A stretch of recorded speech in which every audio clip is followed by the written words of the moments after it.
চলতি বছরের আগস্টে সাদা বলের ফরম্যাটে সিরিজ খেলতে বাংলাদেশে আসার কথা রয়েছে ভারতীয় ক্রিকেট দলের। 3 ওয়ানডে এবং 3 ম্যাচের টি-20 সিরিজটির সময়সূচিও ইতিমধ্যে ঘোষণা করেছে বিসিবি। তবে সাম্প্রতিক উত্তেজনায় বাংলাদেশে দল পাঠাতে চায় না ভারতীয় ক্রিকেট কন্ট্রোল বোর্ড বিসিসিআই। এক প্রতিবেদনে এমনটাই জানিয়েছে ভারতীয় গণমাধ্যম Times of India.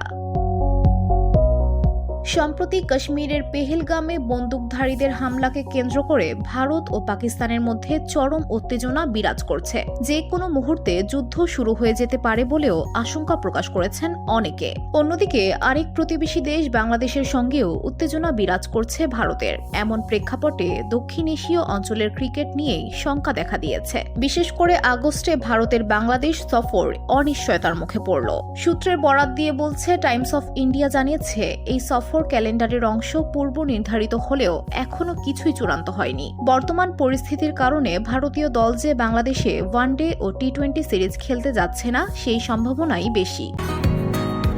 Bashundhara, Uttara, Banasree, Kuril ও বাড্ডা সহ রাজধানীর বিভিন্ন স্থানে অভিজাত ও অত্যাধুনিক মানের ফ্ল্যাট কেনার এক নির্ভরযোগ্য প্রতিষ্ঠান প্লেজেন্ট প্রপার্টিজ লিমিটেড। তাই আপনার স্বপ্নের আবাসনের জন্য আজই যোগাযোগ করুন। Pleasant properties limited, where destiny matches eventually.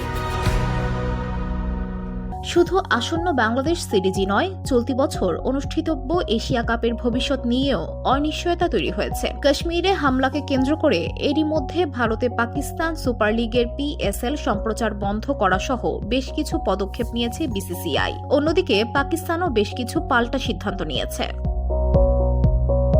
VOD Bangla news desk.